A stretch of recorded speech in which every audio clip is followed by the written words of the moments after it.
Done. मिटा दूं क्या इसे?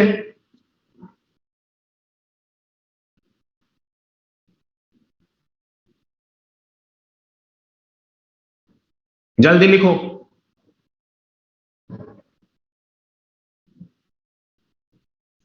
पक्का ये नहीं हुआ था ना? रिपीट तो नहीं हो गया कहीं ये नहीं हुआ था ना?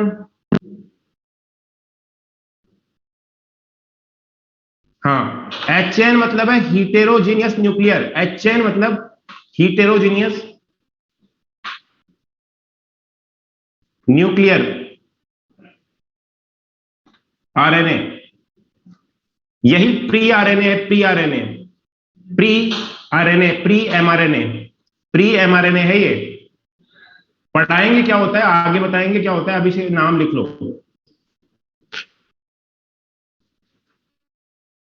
ओके, मिटा रहा हूं मैं अब। ठीक है, मिटा दूं। 5s को कट किया है क्योंकि 5s ये नहीं बनाता है, ये 5s नहीं बनाता है, ये राइबोस ये नहीं बनाता है। 5s बनाता है ये आरएनए पॉलीमरेज थर्ड। हाँ, नहीं बनाता, 5s को नहीं बनाता, मत लिखो उसे, यहाँ पे कट किया है मैंने, चला के कट किया है ताकि याद रहे। 5s को बनाता है आरएनए पॉलीमरेज थर्ड। अरे ठीक है क्या? ठीक है, मिटा दूं? ठीक है, मिटा दिया लो। अब देखो, अब बात हम करते हैं किसकी? अब हम बात करेंगे एक बार वापस से, हम देखते हैं कि क्या होता है जी। ये हमारी दो स्ट्रैंड है, ये 5 to 3 है और ये 3 to 5 है। बताओ उसमें से टेम्पलेट कौन सी होगी? टेम्पलेट कौन सी होगी?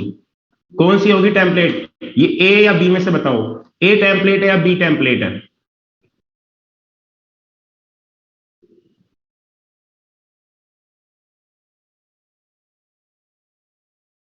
ए टेम्पलेट क्यों होगी? बी होगी टेम्पलेट, बी, क्योंकि बी टेम्पलेट की डायरेक्शन कैसी होती है? 3 to 5। तो बी टेम्पलेट होगी, ए नहीं होगी। यहां पर अब ठीक है, ये बात हमने करी, यहां से यहां तक का जो सीक्वेंस है वो है स्ट्रक्चरल जीन, स्ट्रक्चरल जीन। ठीक है, जीन के पहले होता है, जीन के पहले होता है प्रमोटर, और जीन के बाद में होता है टर्मिनेटर। ठीक है, अगर हम बात करें इस पार्ट की, तो यहां पर जहां से स्ट्रक्चरल जीन शुरू होती है, इस डायरेक्शन में जाते हैं तो इसको बोलते हैं डाउन स्ट्रीम, और इस डायरेक्शन को बोलते हैं अप स्ट्रीम।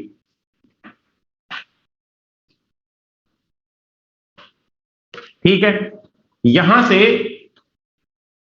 अगर हम नंबरिंग करें, अगर हम इसके ऊपर नंबरिंग करें तो यहां से नंबरिंग +1, +2, +3, +4, ये एक एक न्यूक्लियोटाइड की नंबरिंग है, +1, +2, +3, +4।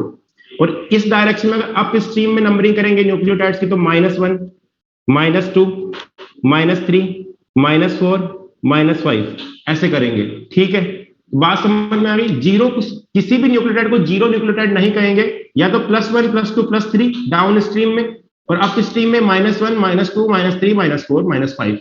समझ में आ गई बात? यहां पे इस तरीके से हम नंबरिंग कर सकते हैं। तो यहां पर हम देखते हैं कि जो, अब अगर हम प्रोकैरियोट्स की बात करें तो प्रोकैरियोट्स के अंदर, अब देखो प्रोकैरियोट्स, प्रोकैरियोट्स में केवल और केवल एक ही प्रकार का क्या होता है? RNA polymerase. इसको क्या बोलते हो? RNA polymerase. आरएनए पॉलीमरेज ये एक ही टाइप का होता है प्रोकैरियोट्स में। जैसे हमने 3 टाइप के पढ़े थे यूकैरियोटिक के लिए, तो वैसे प्रोकैरियोटिक सेल के लिए एक ही टाइप का होता है, जिसको बोलते हो आप आरएनए पॉलीमरेज ओनली। ठीक है, अब ये आरएनए पॉलीमरेज जो है, इसके दो पार्ट होते हैं, एक तो होते हैं कोर एंजाइम और प्लस सिग्मा फैक्टर, ये दोनों मिलकर बनाते हैं होलो एंजाइम। ठीक है, ये जो कोर एंजाइम है, इस कोर एंजाइम में 5 होती है polypeptide chains, alpha, alpha, beta, beta dash, and omega. और सिग्मा फैक्टर इस तरह से होता है, ये सिग्मा फैक्टर है। जब ये आपस में मिल जाते हैं तो ये बन जाता है holo enzyme, alpha alpha beta beta dash and omega. ठीक है, और यहां पे आ गया है अब सिग्मा फैक्टर, ये हो गया है होलो एंजाइम। बनाओ इसको जल्दी से,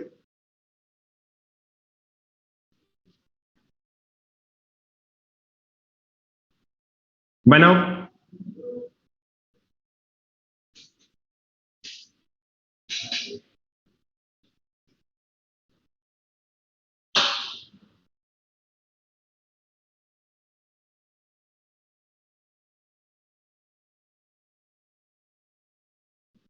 डन, मिटा दूं?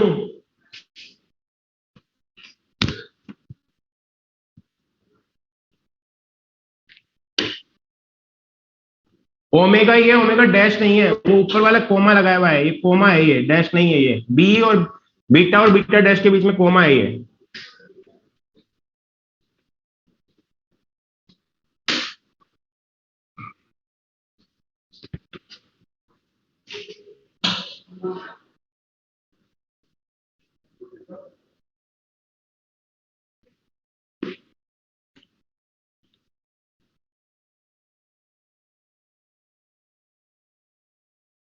जो डीएनए स्ट्रैंड कोड नहीं करता उसे ही कोडिंग बोलते हैं। जो कोड नहीं करता है, जो एमआरएनए नहीं बनाता है, उसे ही कोडिंग बोलते हैं, क्योंकि उसके जैसा ही एमआरएनए बनता है।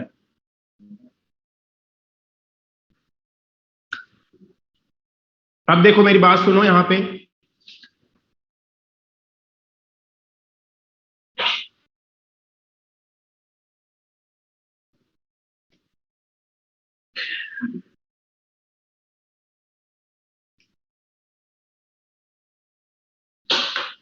अब यहां पे जो बात है वो है, हमारी सबसे पहली जो बात है वो बात हम कर रहे हैं,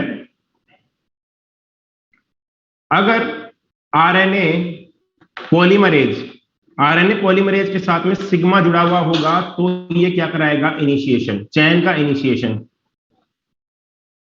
ठीक है, अगर आरएनए पॉलीमरेज के साथ में सिग्मा नहीं होगा तो ये क्या कराएगा? इलोंगेशन। और अगर आरएनए पॉलीमरेज के साथ में होगा तुम्हारा डेल्टा, सॉरी रो फैक्टर, तो ये करवाएगा इस चेन का टर्मिनेशन। मतलब सिग्मा जो है वो तो आरएनए पॉलीमरेज का भाग है, आरएनए पॉलीमरेज का पार्ट है, लेकिन रो फैक्टर इसका पार्ट नहीं है। अब याद कैसे रखोगे? S for sigma, S for starting, S for sigma, S for starting, तो स्टार्टिंग या इनिशिएशन कौन कराएगा? सिग्मा। रो फॉर रोकना, रो फॉर रोकना, तो रो क्या कराएगा? इसको रोक देगा चैन को, तो टर्मिनेशन कराएगा रो। ये बात सभी को क्लियर हो गई क्या? तो इसको लिख लो जल्दी से, लिख लो।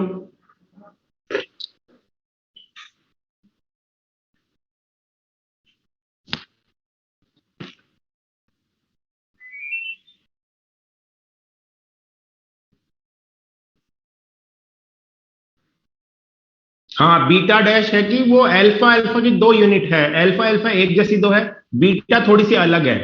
बीटा बीटा ही है लेकिन उसमें थोड़ा सा अलग है, वो एक बीटा से दूसरा बीटा थोड़ा सा अलग है। अब देखो क्या होता है। हमने बात करी कि आरएनए पॉलीमरेज के साथ में सिग्मा जुड़ेगा और वो इनिशिएशन कराएगा। क्या जुड़ेगा? सिग्मा जुड़ के इनिशिएशन कराएगा। तो आरएनए पॉलीमरेज और सिग्मा मतलब कि होलो एंजाइम जो है वो कहां आकर जुड़ता है? सबसे पहले वो आकर के जुड़ता है प्रमोटर पे। तो प्रमोटर को कैसे पहचानता है? प्रमोटर को कैसे पहचानता है बताओ? प्रमोटर को ऐसे पहचानता है कि प्रोकैरियोट्स में क्या होता है, प्रोकैरियोट्स में क्या होता है देखो, प्रोकैरियोट्स में अपस्ट्रीम में, या तो अपस्ट्रीम कह सकते हो या फिर अपस्ट्रीम नहीं कहना है तो स्टार्टिंग पॉइंट से 10 बेस पेयर पहले, स्टार्टिंग पॉइंट से before 10 base pair, before 10 base pair या nucleotide, before 10 base pair and nucleotide from starting point. आ गई बात समझ में? स्टार्टिंग पॉइंट एक स्पेशल सीक्वेंस होता है जिसको बोलते हैं टी। ये सीक्वेंस होता है और इसी को बोलते हो टाटा बॉक्स। टाटा बॉक्स नहीं, प्रब्नो बॉक्स। कौन बोल रहा है गलत? मुझे भी गलत करवा रहे हो, गलत बोल बोल करके। इसको बोलते हैं प्रिब्नो बॉक्स।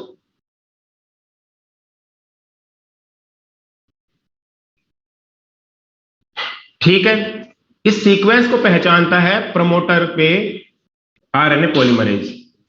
अब अगर हम बात करें यूकैरियोट्स की, तो यूकैरियोट्स में ये कितने न्यूक्लियोटाइड का सीक्वेंस है? 1 2 3 4 5 6। तो ये 6 न्यूक्लियोटाइड का सीक्वेंस है, 6 न्यूक्लियोटाइड का।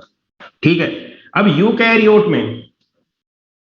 यूकैरियोट्स में होता है before 20 base pair from starting. यहां पर होता है टाटा बॉक्स। टाटा बॉक्स ये होता है टी ये होता है टाटा बॉक्स। इस टाटा बॉक्स को ही क्या बोलते हो? होगनेस बॉक्स। क्या बॉक्स बोलते हो? होगनेस बॉक्स। कौन सा बॉक्स? होगनेस बॉक्स। तो यहां पर आपको यह पता होना चाहिए कि ये टाटा बॉक्स है, इसी को होगनेस बॉक्स बोलते हो। अब एक क्वेश्चन मैं करवाऊंगा आपसे, वो क्वेश्चन आप करो, मैं देता हूं आपको।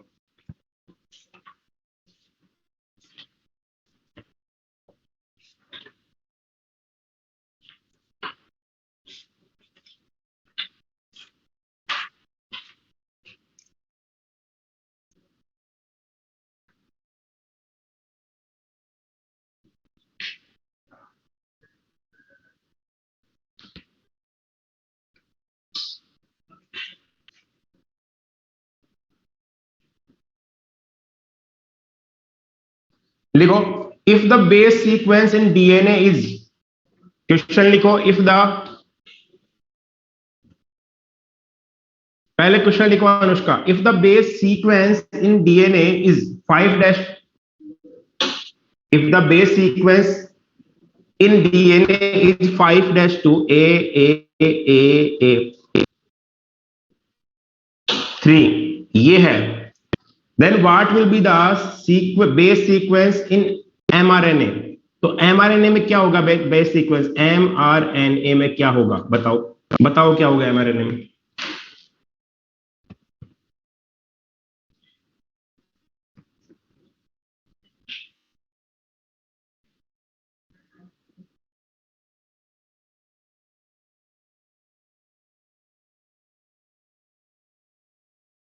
अरे ए की जगह पर यू होता है या टी की जगह पर यू होता है? यू यू क्यों बता रहे हो? यू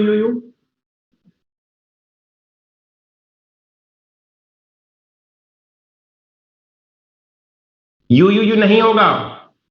यू नहीं होगा।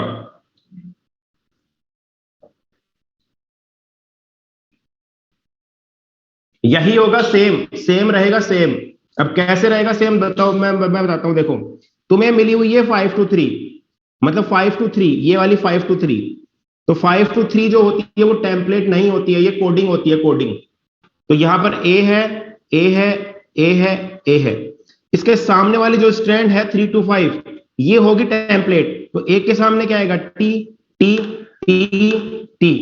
ये डीएनए हो गया, ये डीएनए हो गया, डीएनए में थायमिन होता है। तो ये हो गई टेम्पलेट, ये वाली टेम्पलेट, ये टेम्पलेट हो गई। तो इसके सामने वाली जैसा ही होगा एमआरएनए, तो सामने वाली कैसी है? ऐसी है। या फिर इसको टेम्पलेट लेके इसकी कॉम्प्लीमेंट्री बना लो। तो 3 to 5 में टी के सामने ए, टी के सामने ए, टी के सामने ए, ये लो, ये आ गया, ये आ गया। 5 to 3, सॉरी 5 to 3, 5 to 3। किस किस को समझ में आ गया ये?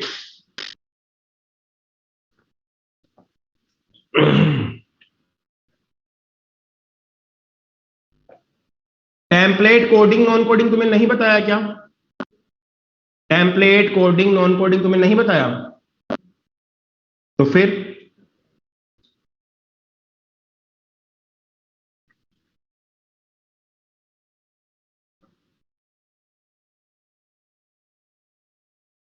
बताया गया है, सभी को बताया है। एक बार और सुन लो,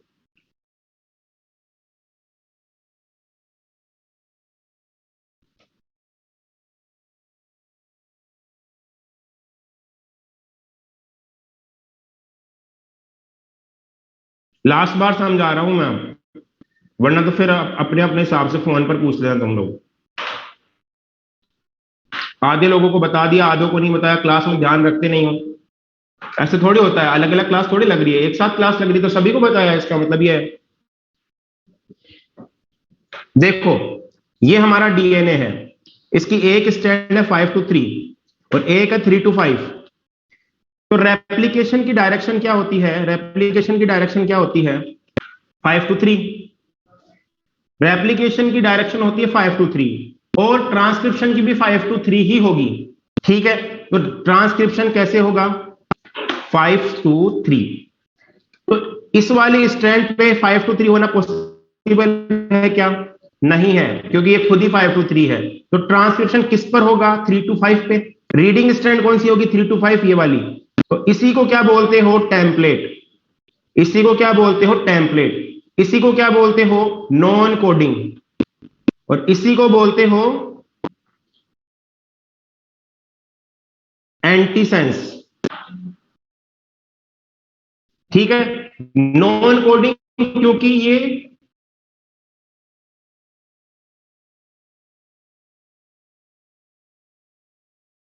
एमआरएनए से जस्ट, एमआरएनए की कॉम्प्लीमेंट्री है।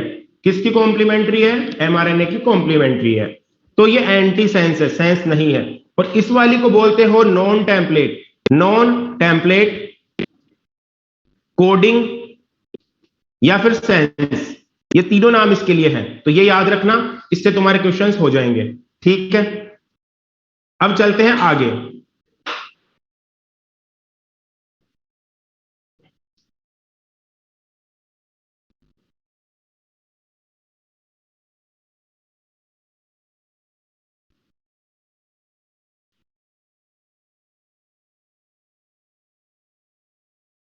ठीक है, एक चीज और लिख लो यहां पर, जो होगनेक्स बॉक्स है ना, इसमें इसमें ये भी सीक्वेंस मिलता है कभी कभार। टाटा बॉक्स या होगनेस बॉक्स, इसी को क्या बोलते हो? होगनेस।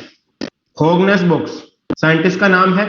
टाटा बॉक्स में ये भी सीक्वेंस मिल जाता है कई बार, टी ए टी ए ए ए ए।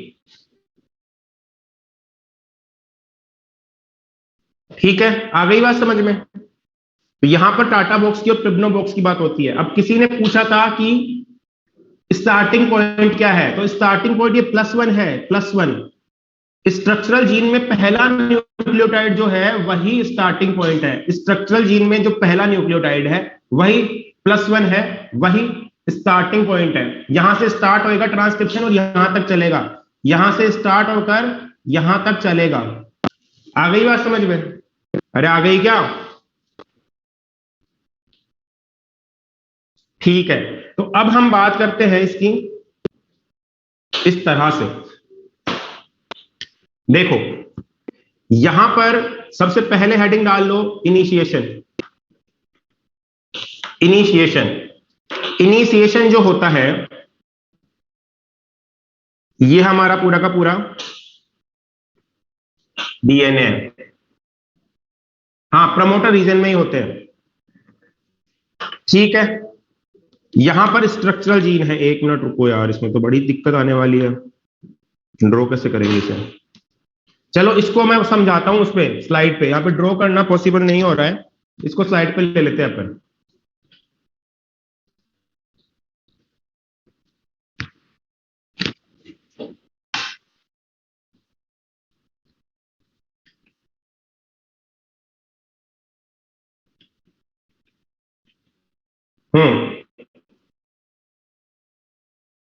ये देखो, अगर अपन बात करें इनिशिएशन की, तो सबसे पहले देखो ये हमारी जीन है, ये स्ट्रक्चरल जीन है।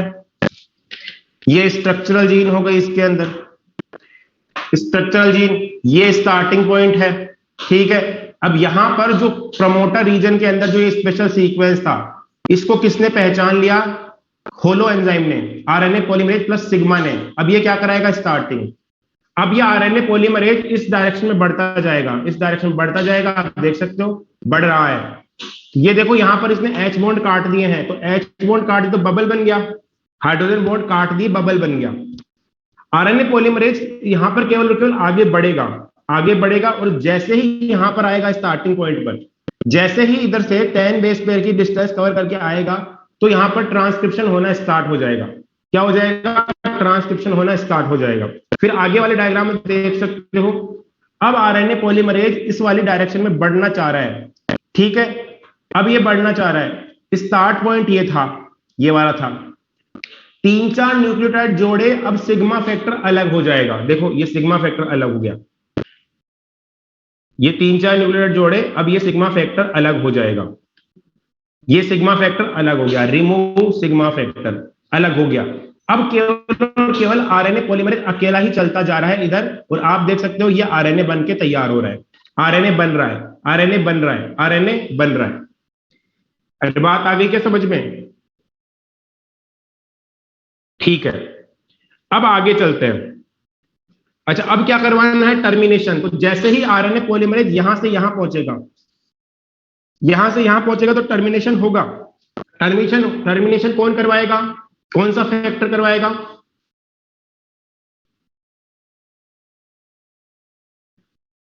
बिल्कुल, रोहो फैक्टर। हाँ, अरे होता क्या है ना कि जो रोहो फैक्टर, ये जो सिग्मा फैक्टर है, सिग्मा फैक्टर एक तरह की सेल्फ है, सेल्फ। अब सेल्फ का मतलब क्या है? तुम्हें गाड़ी स्टार्ट करनी है, सेल्फ लगाना है, या किक मारनी है मान लो। अब किक मारने के बाद में क्या तुम बार बार किक मारे जाते हो क्या? एक बार तो किक मारनी पड़ती है। तो एक बार ही जैसे ही स्टार्ट हुआ, वैसे ही सिग्मा हटके अलग चला जाता है, इसलिए जोड़ता है 3-4 न्यूक्लियोटाइड जोड़ने के बाद में ही अलग होता है।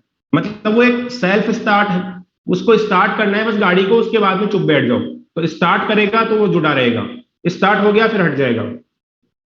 ठीक है, अब आगे चलो। टर्मिनेशन, तो टर्मिनेशन करवा रहा है रो फैक्टर। तो यहां पर जैसे ही ये टर्मिनेशन पर जाएगा, वैसे ही रो फैक्टर आके जुड़ जाएगा, आरएनए बन के बाहर आ जाएगा, आरएनए बन के बाहर आ जाएगा। ये प्रोकैरियोट्स के मैकेनिज्म है, प्रोकैरियोट्स की ये मैकेनिज्म है। इसको बना लो, अभी बना लो इसको, तीनों डायग्राम को। इसको अभी बनाओगे या फिर घर पे बनाओगे बताओ?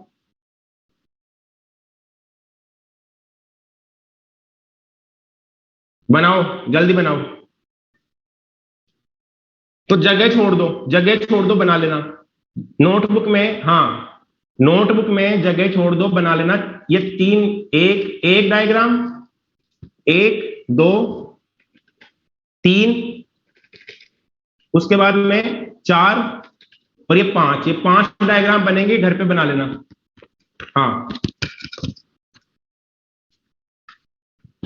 बोर्ड पे बना के बताऊं फिर इसको दिखाने का क्या मतलब हुआ?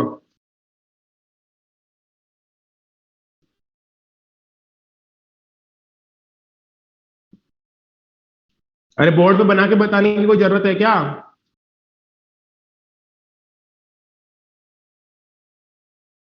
तो बस स्टार्टिंग में क्या होगा? स्टार्टिंग में ये होगा, देखो स्टार्टिंग में ये तुम्हारा प्रमोटर वाला रीजन है। प्रमोटर से एच बॉन्ड टूटेंगे तो प्रमोटर ऐसा दिखेगा, ऐसा, यहां पर बबल बन जाएगा ये लो।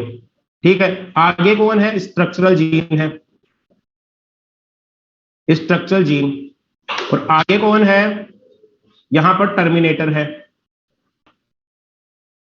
कितनी लंबी जीन है? ये किसकी जीन है? मान लो हीमोग्लोबिन की जीन है।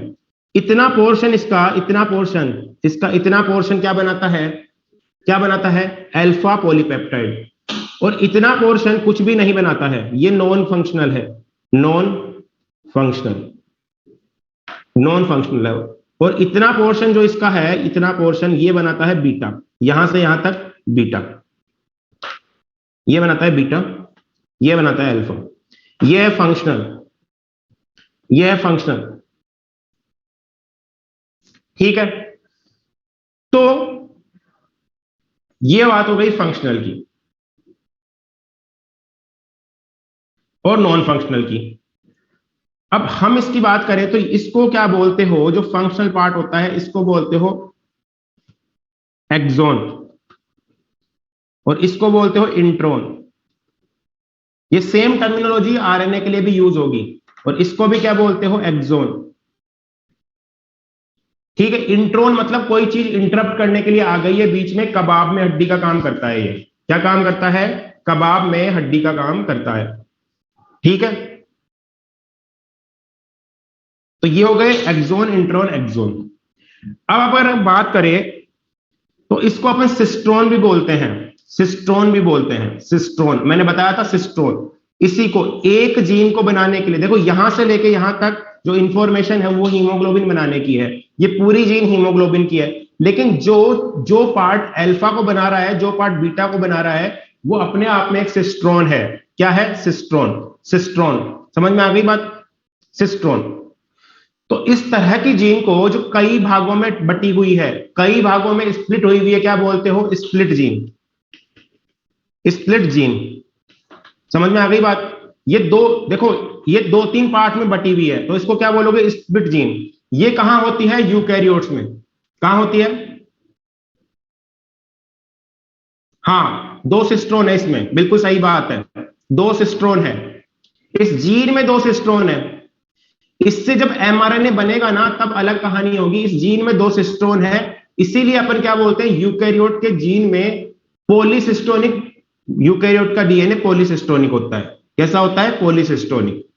तो यहां पर मेरी बात सुनो, अपन बात कर रहे हैं स्प्लिट जीन की। तो स्प्लिट जीन कौन सी है?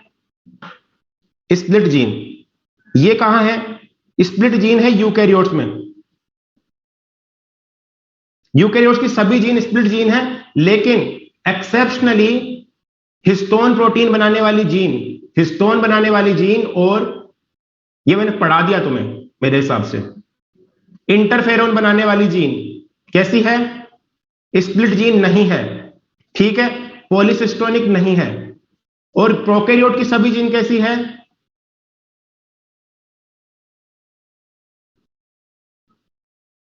प्रोकैरियोट की सभी जीन नॉन स्प्लिट जीन है, मोनोसिस्टोनिक है। समझ में आ गई बात? हाँ, हम ये जीन के लिए बात कर रहे हैं, जीन के लिए बात कर रहे हैं। जब जब हम एमआरएनए की बात करेंगे तो उल्टा हो जाएगा सीन। क्या?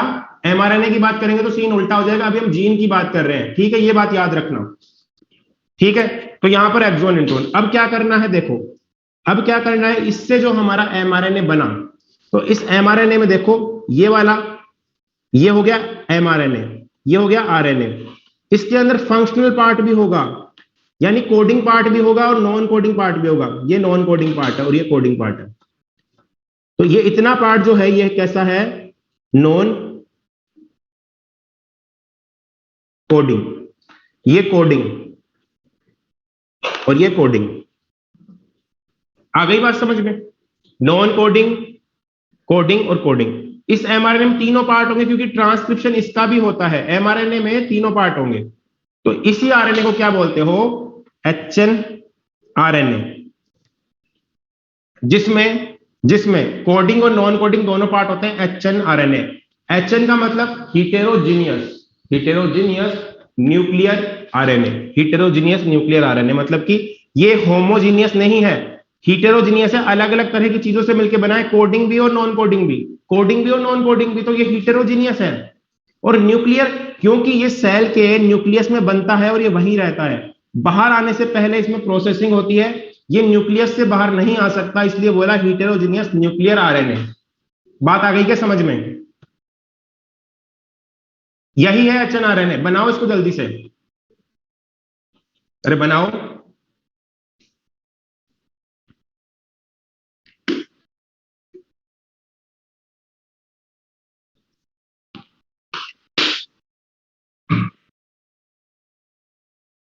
ठीक है,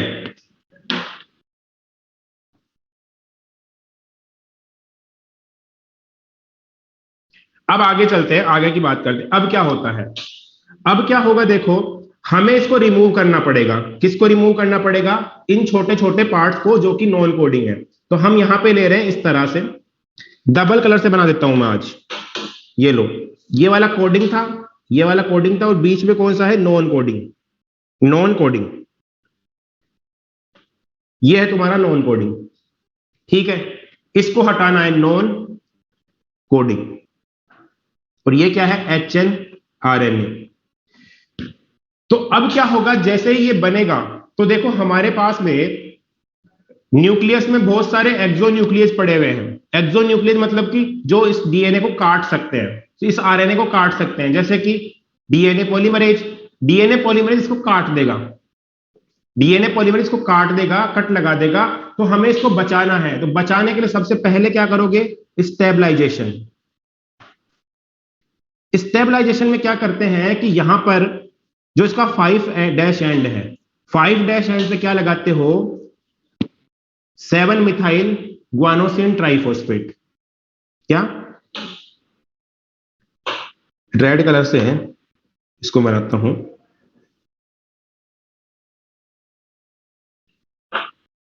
यहां पर हो गया ये 7 मिथाइल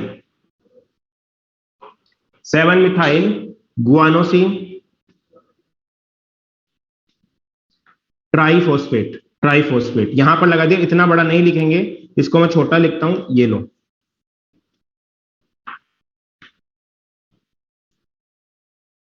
इस तरह से लिख रहा हूं मैं, आप समझ जाना। 7 G P 7 methyl guanosine triphosphate. जो हमारा ग्वानोसिन था इस तरीके का, ये वाला, इसका ये 7th नंबर का नाइट्रोजन था ना, ये वाला, ये 7th नंबर का ये वाला, इसके ऊपर मिथाइल जुड़ा हुआ है, ये हमने यहां पे लगा दिया। अब मिथाइल लगा दिया तो ये क्या होगा, ये एक्सो न्यूक्लियस के द्वारा पहचान में नहीं आएगा। ठीक है, फिर दूसरा वाला लो, ये तुम्हारा ये रहा दूसरा वाला, ये लो, नॉन कोडिंग बीच में है। जो इसका 3' एंड है, इसके ऊपर क्या लगाओगे, इसके ऊपर लगाओगे पोली एटल ए 200 से 300 पोली ए लगाओगे। ठीक है, यहां पर ये जो एंजाइम है जिसने सबसे पहले 5th एंड पर ग्वानोसिन ट्राइफॉस्फेट जोड़ा है, 7 मिथाइल ग्वानोसिन ट्राइफॉस्फेट जोड़ा है, इस काम को करने वाले एंजाइम का नाम है ग्वानिल ट्रांसफेरेज। आ गई क्या बात समझ में? और जिस एंजाइम ने ये यहां पर इसकी टेल पर जोड़ा है पोली ए, तो इसका नाम है पोली ए पॉलीमरेज। ठीक है, अब क्या करोगे, अब इस नॉन कोडिंग पार्ट को भी हटाना है, तो नेक्स्ट स्टेप का नाम है स्प्लाइसिंग। स्प्लाइसिंग कौन करता है? स्प्लाइसिंग करता है स्प्लियोसोम। स्प्लिसियोसोम।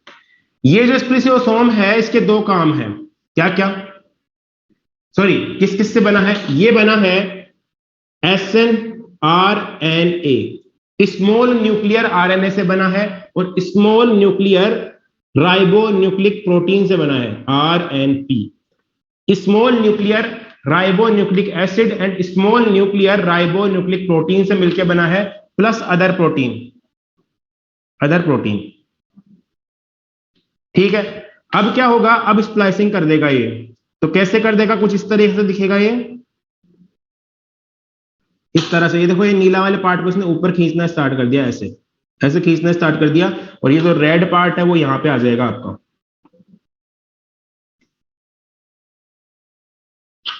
ये आ गया, ये रेड पार्ट।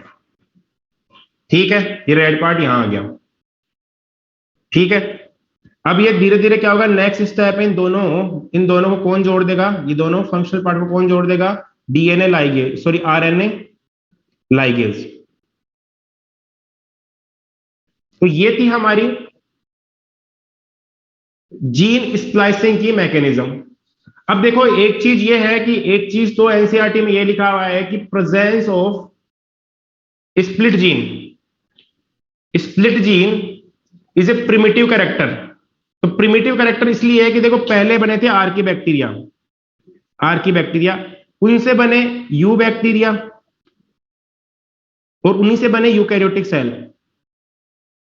ठीक है, यूकैरियोटिक। तो ये आर्की बैक्टीरिया में मिलते हैं, यू बैक्टीरिया में नहीं मिलती स्प्लिट जीन यू बैक्टीरिया में नहीं होती, आर्की बैक्टीरिया में होती है, इसलिए इसको बोलते हैं ये प्रिमिटिव कैरेक्टर है। हाँ, एंटिक्विटी। रेमिनेंट ऑफ एंटिक्विटी मतलब कि पुरानी बात को याद दिलाने वाली, पुराने इतिहास को याद दिलाने वाली। ठीक है, रिमेनेंट ऑफ एंटिक्विटी, पुरानी बात को याद दिलाने वाली। ठीक है, तो ये क्या है यहां पर रेमिनेंट ऑफ एंटिक्विटी है, क्योंकि ये यूकैरियोट्स में होती है, आर्कीबैक्टीरिया में होती है, यूबैक्टीरिया में नहीं होती। दूसरी बात अगर हम बात करें स्प्लिट जीन की, तो मैं क्या बता रहा था, हाँ, स्प्लिट जीन कॉन्सेप्ट या स्प्लाइसिंग कॉन्सेप्ट आरएनए वर्ड की डोमिनेंस को बताता है, आरएनए वर्ड की डोमिनेंस को। क्यों? क्योंकि देखो डीएनए के पास में कोडिंग और नॉन कोडिंग दोनों पार्ट है। डीएनए का जब ट्रांसक्रिप्शन होता है तो पूरे का कोडिंग का भी होता है, नॉन कोडिंग का भी होता है। ठीक है, ठीक है, कोडिंग का भी होता है, नॉन कोडिंग का भी होता है। तो डीएनए में ये पावर नहीं है कि वो अपना प्रोसेसिंग कर सके, लेकिन आरएनए में ये पावर है कि वो अपनी प्रोसेसिंग करता है। और किससे करता है? आरएनए खुद करवाता है। देखो एसएन आरएनए ही आरएनए की प्रोसेसिंग कर रहा है। तो बताओ आरएनए वर्ड की डोमिनेंस हुई कि नहीं हुई? बताओ, एसएन आरएनए से ही आरएनए अपनी प्रोसेसिंग कर रहा है। हाँ, primer is also needed in DNA, ये भी बात है। तो ये जो स्प्लाइसिंग है ये क्या बताती है? Dominance of RNA word. इतनी बात याद रखना। ठीक है, अब इसको जल्दी से बनाओ, हमारा कंप्लीट हो गया ट्रांसक्रिप्शन।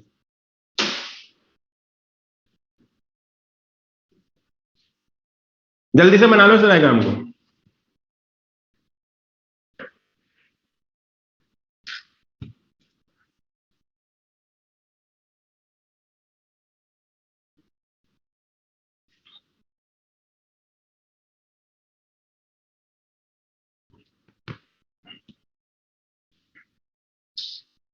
अरे आरएनए वर्ड की डोमिनेंस है डीएनए के पास में, कोडिंग पार्ट और नॉन कोडिंग पार्ट दोनों है। जब डीएनए का रेप्लिकेशन होता है तो कोडिंग पार्ट का भी हो जाता है, नॉन कोडिंग का भी हो जाता है। मतलब डीएनए के पास में ये पावर नहीं है कि वो क्या कर दे, अपनी प्रोसेसिंग कर ले। पर आरएनए जब बनता है तो वो अपनी प्रोसेसिंग करता है, नॉन कोडिंग को हटाता है। और आरएनए खुद ही हटाता है। हटाने वाला भी कौन है? S n RNA. तो इसका मतलब है कि आरएनए वर्ड की डोमिनेंस है ये।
सारी चीजें करने में सक्षम है, डीएनए वो चीजें करने में सक्षम नहीं है, इसलिए कह रहे हैं कि आरएनए वर्ड की डोमिनेंस कभी रही होगी।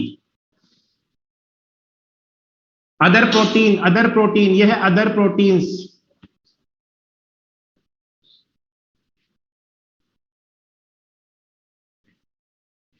आर्की बैक्टीरिया वाला पॉइंट ये है कि ये जो स्प्लिट जीन कंसेप्ट है ये आर्की बैक्टीरिया में होता था, यू बैक्टीरिया में नहीं होता, पर यूकैरियोट्स में होता है।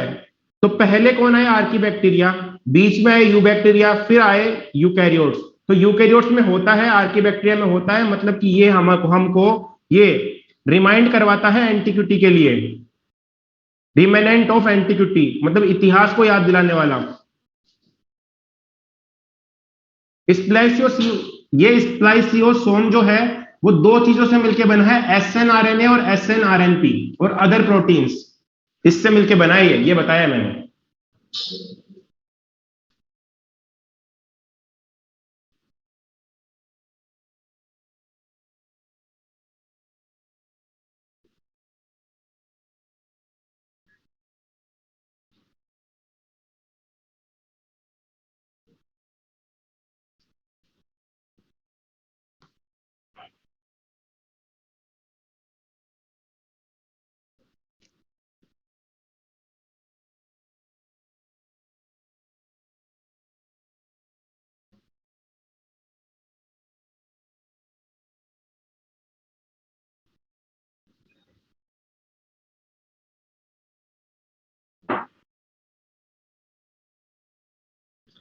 अरे स्प्लाइसियोसोम को कट कोई नहीं करेगा, स्प्लाइसियोसोम कट करता है नॉन कोडिंग पार्ट को। स्प्लाइसियोसोम नॉन कोडिंग पार्ट को कट करता है। मैंने कब बोला स्प्लाइसियोसोम को कट कर देगा? स्प्लाइसियोसोम कट करेगा नॉन कोडिंग पार्ट को।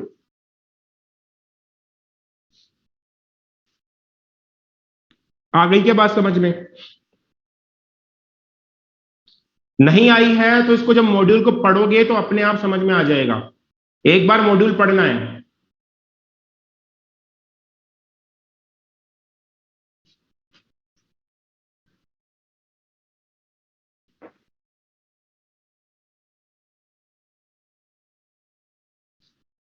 इसका कुछ भी नाम नहीं है, ये तो नॉन कोडिंग पार्ट निकल रहा है, नॉन कोडिंग पार्ट है ये, non coding part, non coding part. ठीक है,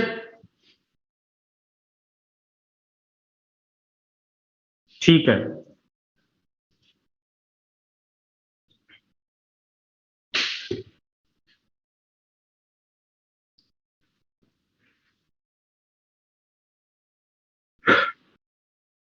अब आगे चले या इसमें कुछ पूछना है बताओ?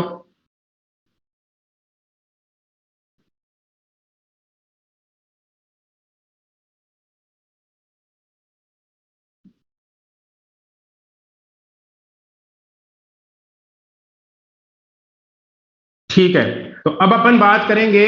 देखो इसमें हो सकता है ये पहली बार में किसी को प्रॉब्लम आ रही हो, तो आ रही है तो घबराना नहीं है, आराम से पढ़ना, पढ़ने के बाद में पूछ लेना। ठीक है, पढ़ने के बाद में अगर नहीं आता तो पूछ लेना। नहीं, पहले H N R N A बनेगा, H N R N A की प्रोसेसिंग होने के बाद में आरएनए एमआरएनए बनेगा। पहले क्या बनेगा? H N R N A. क्या बनेगा? H N R N A. Stabilisation की क्या जरूरत है? हाँ, ये अच्छा क्वेश्चन है। स्टेबलाइजेशन इसलिए कर रहे हैं क्योंकि न्यूक्लियस के अंदर क्या पड़ा हुआ है? एक्सोन्यूक्लियेज, बहुत सारे एक्सोन्यूक्लियेज पड़े हुए हैं। अब वो एक्सोन्यूक्लियेज क्या करेंगे कि डीएनए को, इस आरएनए को काट भी सकते हैं। इसको काट देंगे। एक्सोन्यूक्लियेज कहां से काटते हैं? एंड से। तो दोनों एंड को प्रोटेक्ट करना पड़ेगा। प्रोटेक्ट कैसे करेंगे? पहले एंड पे, 5 एंड पे लगा दो 7 मिथाइल ग्वानोसिन ट्राइफॉस्फेट, और टेल पे लगा दो ए पॉली एडेनाइल टेल। तो ये अपने आप ही प्रोटेक्ट हो गए दोनों एंड, इसलिए करते हैं ये स्टेबलाइजेशन।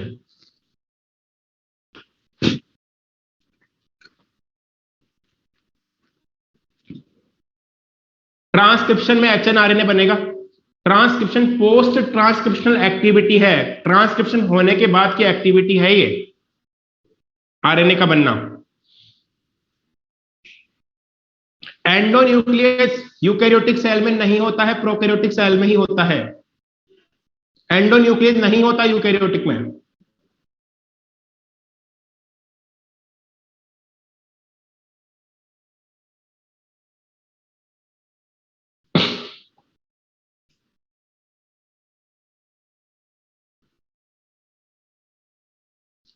ये तो एक पूरी की पूरी मशीनरी है एसएनआरएनए तो।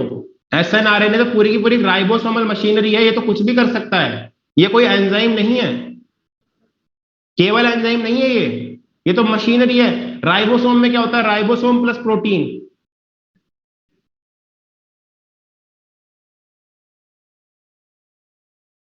ठीक है, तो बात आ गई। हाँ, एक्स वाई जेड स्ट्रक्चरल जिनका ही पार्ट है वहां पे, वो लैक ओपेरोन आने तो वहां पढ़ेंगे अपन।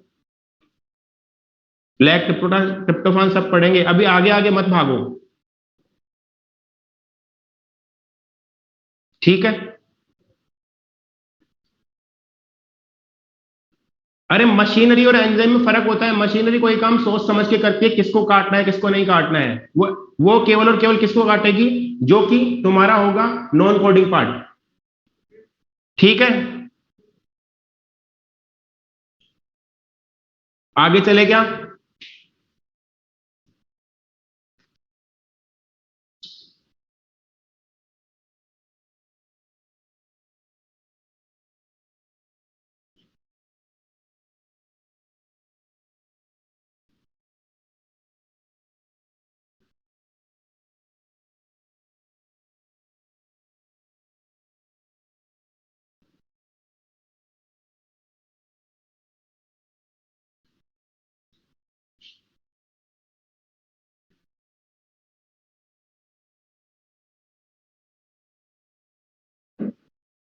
ठीक है, तो अब हम बात करते हैं आगे की, जिसका नाम है जेनेटिक कोड।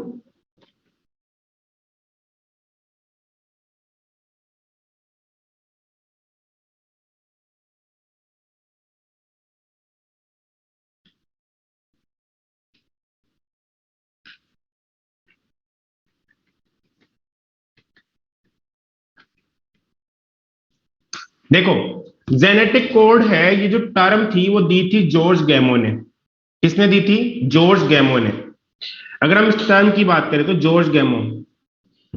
अब यहां पर हम जो बात करने वाले हैं, तो यहां पर देखो, इसमें थ्योरेटिकल पार्ट है, तो हम शायद पीपीटी से भी पढ़ सकते हैं इसको, या फिर बोर्ड पे ही पढ़ाऊं।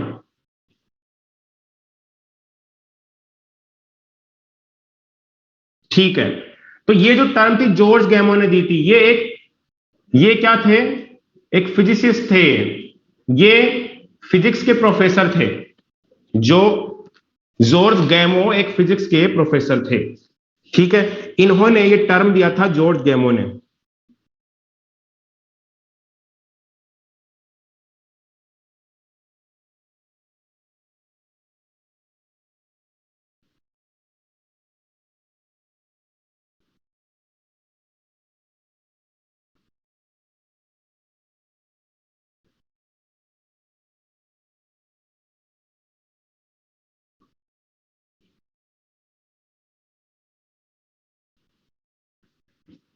ठीक है, जॉर्ज गैमो एक फिजिसिस्ट थे, ये फिजिक्स के प्रोफेसर थे।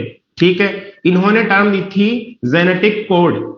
अगर हम बात करें इसकी डिस्कवरी की, तो इसकी डिस्कवरी 3 साइंटिस्ट ने की थी, नीरेनबर्ग, मथाई एंड खुराना।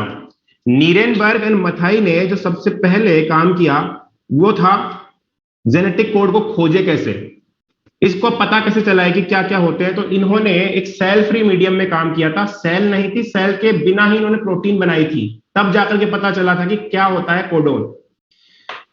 इन्होंने लगभग 56 कोडोन खोज लिए थे, लेकिन आगे के कोडोन खोजे खुराना साहब ने, हरगोबिंद खुराना साहब ने, हमारे इंडियन साइंटिस्ट है। उसके बाद में नीरेनबर्ग को, खुराना साहब को, और एक थे होले साइंटिस्ट, इन तीनों को नोबेल प्राइज भी दिया गया। तो आप में से कोई बताएगा कि होले साइंटिस्ट कौन थे?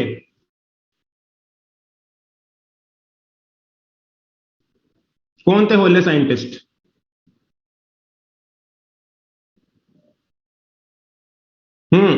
टीआरएनए का क्लोवर लीफ मॉडल का स्ट्रक्चर दिया था। बिल्कुल सही बात है। अब हम आगे बात करते हैं कोडोन क्या होता है। अगर हम कोडोन की बात करें तो देखो, ऐसे ऐसे मान सकते हैं हम कि ये हमारा है एमआरएनए। ठीक है, एमआरएनए के ऊपर यहां पर इस तरीके से क्या लगे हुए? न्यूक्लियोटाइड्स। क्या लगे हुए? न्यूक्लियोटाइड्स। ये न्यूक्लियोटाइड्स, मान लो ये है you U U U U you, ये मान लो ये है जी जी जी जी जी जी, मान लो ये है सी सी सी, और मान लो ये है ए, और ये वापस से you U U U U you. ठीक है, अब यहां पर जो यू यू यू है, ये कोड करेगा फेनिल एनालिन को, जी जी जी कोड करेगा ग्लाइसिन को, सी सी सी कोड करेगा प्रोलीन को, ए कोड करेगा लाइसिन को, और यू यू यू कोड करेगा अगेन फेनिल एनालिन को। ठीक है, तो ये जो है ये कोडोन है, ये कोडोन है, कोडोन। फिर ये वापस से कोडोन, कोडोन, फिर ये वापस से कोडोन। यानी कि you can say the sequence of 3 successive nucleotides, the sequence of 3 successive nucleotides on mRNA that have information for protein synthesis, that have information for one amino acid, that have information for one amino acid। तो ये इसकी definition हुई। It is nucleotide sequence on mRNA which code for particular amino acid. पर ये successive होते हैं, ये successive एक के बाद एक के बाद एक, मतलब ये तीनों को एक साथ पढ़ा जाएगा। और ये पूरा का पूरा यहां से लेके यहां तक क्या है? Genetic code.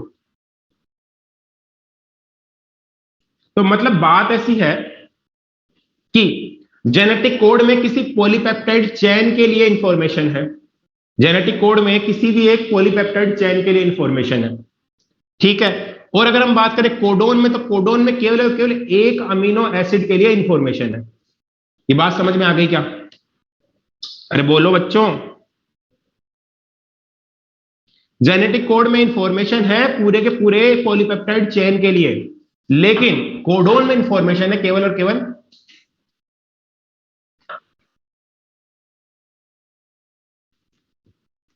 केवल एक अमीनो एसिड के लिए। तो इस तरह से हमने बात करी कोडोन और जेनेटिक कोड क्या होते हैं। तो यहां पर इसको हमने ऐसे बना के भी समझाया हुआ है, अब आप इसको देख सकते हो। ये लो, तो ये पॉलीपेप्टाइड चेन है, तो ये जेनेटिक कोड हो गया और ये कोडोन्स हो गए। ठीक है, अब हम बात करने वाले हैं ट्रिपलेट होता है कोड। तो ये ट्रिपलेट किसने बताया था कि कोड ट्रिपलेट होगा? ये आइडिया किसका था? किसने सोचा कि कोड ट्रिपलेट होगा? ये बात सोची थी जॉर्ज गैमो ने। अब ये एक फिजिक्स के आदमी है, फिजिक्स पढ़ने वाले आदमी हैं, पर ये बताओ ये बात कर रहे हैं, जेनेटिक्स की बात कर रहे हैं। तो इन्होंने ही बताया था कि भैया तुम्हारे बस की बात नहीं है, तो हम बताते हैं फिजिक्स वाले ट्रिपलेट ही होगा। कैसे होगा? उनके पूछा गया कैसे होगा, तो इन्होंने बोला कि अगर मान लो ये सिंगलेट होता, मतलब कि AUCZ, ए किसी केवल और केवल अकेला ए कोड करता किसी अमीनो एसिड के लिए, तो मान लेते हैं ये वलीन के लिए करता, फिर यू करता ट्रिप्टोफान के लिए, फिर सी करता प्रोलीन के लिए, और जी करता ग्लाइसिन के लिए, मान लो। तो फिर हमारे पास में टोटल अमीनो एसिड कितने हैं? टोटल अमीनो एसिड तो है 20 अमीनो एसिड है। तो यहां पर आप देख सकते हो फिर बाकी के बचे हुए 16 को कौन कोड करेगा? इन 16 का क्या होगा? ये कहां जाएंगे? तो इस तरह से पता चला कि सिंगलेट तो नहीं हो सकता। अब अगर अपन डबलेट की बात करें, तो डबलेट में कितने कॉम्बिनेशन बनेंगे, वो कैसे निकालेंगे? 4 की पावर 2 से, यानी कि 4 × 4 = 16 कॉम्बिनेशन बनेंगे। कैसे बनेंगे? ऐसे बनेंगे,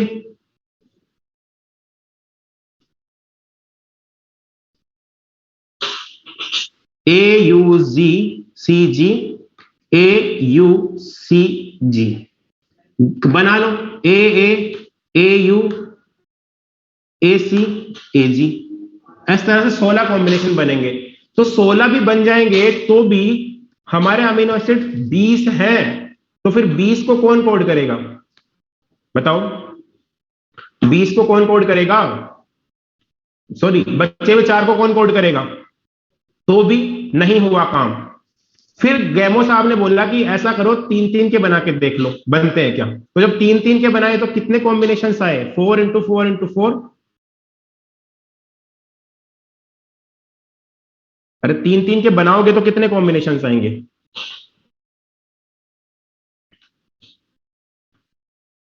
इस तरह से AUGC, इधर भी लिखना है AUGC सॉरी मैंने क्या कर दिया?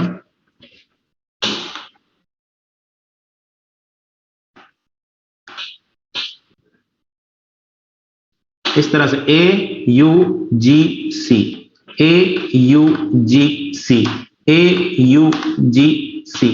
कॉम्बिनेशन बनाओगे तो कितने कॉम्बिनेशन आ जाएंगे? यहां पर 64 कॉम्बिनेशन आ जाएंगे। ठीक है, बात समझ में आ गई? 64 में समझ में आता है कि हाँ 20 अमीनो एसिड से तो 64 कोडोन हो सकते हैं। कभी कभार एक अमीनो एसिड के लिए एक से ज्यादा भी कोडोन्स हो सकते हैं। तो ये बात समझने आने वाली है। तो यहां पर अब एक भी बाकी नहीं बचा, सबके सब हो गए, तो ये ट्रिपलेट ही होता है। फिर किसी ने कहा टेट्रा पैलेट करके देख लो, टेट्रा पैलेट करके देख लो, टेट्राप्लेट करके देख लो। तो टेट्राप्लेट में तो 256 कॉम्बिनेशन बन जाएंगे। इतनों का क्या करेंगे? नेचर इतनी भी बेवकूफ नहीं होगी कि 264 से करेगी। वो तो नेचर के पास में मजबूरी थी कि 20 है और बेस 4 ही है, तो फिर नेचर को करना पड़ा। तो यहां पर क्या होगा कि यहां पर ये वाला नहीं होगा, इसको रिजेक्ट कर दिया। अब ये बात तो कह दी गैमो साहब ने केवल और केवल थ्योरेटिकली। इस बात को प्रूव कैसे करेंगे? तो इस बात को सबसे पहले प्रूव किया नीरेनबर्ग ने एंड मथाई ने। मार्शल नीरेनबर्ग एंड मथाई जो थे और नीरेनबर्ग जो थे, इन्होंने क्या किया? एक सेल फ्री मीडियम लिया, मतलब एक ऐसा मीडियम लिया जिसके अंदर सेल नहीं है, सेल के बाहर ही इन्होंने पॉलीपेप्टाइड चेन बनाई। तो इन्होंने कैसे बनाई? एक एंजाइम होता है, वो एंजाइम होता है Severo Ochoa enzyme.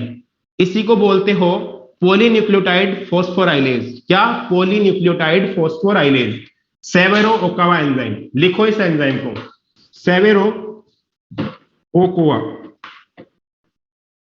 Enzyme. Polynucleotide phosphorylase, यानी पॉलीन्यूक्लियोटाइड्स का फॉस्फोराइलेशन कर रहा है ये। तो ये क्या बना रहा है? आरएनए बना रहा है। इस तरह से इन्होंने क्या लिया? एक तरह के न्यूक्लियोटाइड्स ले लिए, ये लो यू यू यू यू ले लिया, और ये यू यू यू लेने के बाद में इन्होंने इसमें क्या डाल दिया? एंजाइम सेवेरो ओकोआ एंजाइम इन्होंने डाल दिया। आ गई बात समझ में? जैसे ही सेवेरो ओकोआ एंजाइम इन्होंने डाला, वैसे ही इन्होंने इस यू यू को जोड़ करके और आरएनए बना दिया। अब बताओ, ये एक ही तरह के हैं, इनको पता है कि यू यू यू ही है, यू यू यू ही है। तो इनको पता चला कि यहां पर क्या मिल गया इनको? यहां पर मिल गया इनको एक अमीनो एसिड, एक प्रोटीन जिसके अंदर एक जैसे अमीनो एसिड थे, वो थे phenylalanine. Phenylalanine, phenylalanine. आ गई क्या बात समझ में? तो इसका मतलब ये हो गया कि U U U is coding for phenyl alanine. और सबसे पहले जिसकी खोज हुई थी जेनेटिक कोड की, सॉरी कोडोन की, that was U U U. U U U is a codon for phenyl alanine. क्योंकि इन्होंने देखा कि ऐसे सेल फ्री मीडियम के अंदर बनाया तो सेल नहीं है, इनको पता है कि आरएनए के ऊपर क्या न्यूक्लियोटाइड सीक्वेंस है हमारा, तो इनको पता चला कि फेनिल एलानिन बन रहा है। तो इस तरह से इन्होंने फेनिल एलानिन बना लिया। अब इसी तरह से इन्होंने क्या किया? फिर नेक्स्ट इन्होंने क्या किया? नेक्स्ट इन्होंने लिया ए। अगेन इन्होंने वही डाला सेवेरो ओकोआ एंजाइम, और जब इन्होंने वो डाला तो यहां पर जो बना प्रोटीन, जो अमीनो एसिड बने, वो कौन से बने? ए को जोड़ोगे तो बनेगा लाइसिन। तो लाइसिन लाइसिन बन गया यहां पे। बात आ रही है समझ में? इस तरह से इन्होंने लाइसिन बना लिया। तो A is code for lysine. Now C. अब क्या बनेगा? अब बनेगा प्रोलीन। तो इनको पता चल गया सी जो कोड है वो प्रोलीन के लिए है। फिर उसके बाद इन्होंने लिया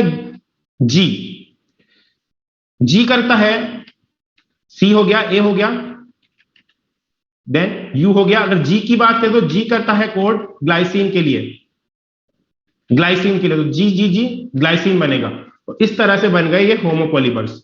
तो इस तरह से इन्होंने पता लगाया था कि कोडोन कैसे काम करते हैं, कोडोन क्या होते हैं। तो ये बात, कोडोन की डिस्कवरी की बात करें तो martial नीरनबर्ग, Mathai and Hargobind Khurana.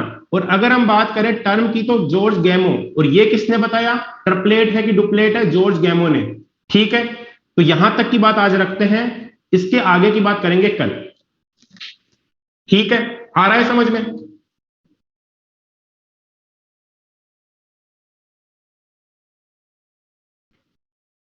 Okay, ठीक है, आप जा सकते हो जिसको जाना है, बाकी किसी को कुछ पूछना है तो पूछ लो।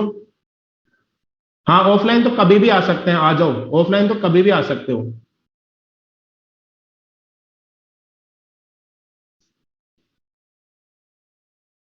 Thank you all of you. ठीक है, आज के लिए इतना ही रखते हैं, कल मिलते हैं फिर। Bye bye. Bye bye Jyoti, bye bye everyone. Okay, thank you Manya. Sir मेरा डाउट व्हाट्सएप पर भेज दिया था, आपने कहा था कि क्लास, हाँ क्लास अभी और है मेरी एक, केतन अभी क्लास और है मेरी, मैं क्लास के बाद में करूंगा। एक बार वापस से याद दिला देना, अभी ऑफलाइन क्लास है उसके बाद में करूंगा मैं।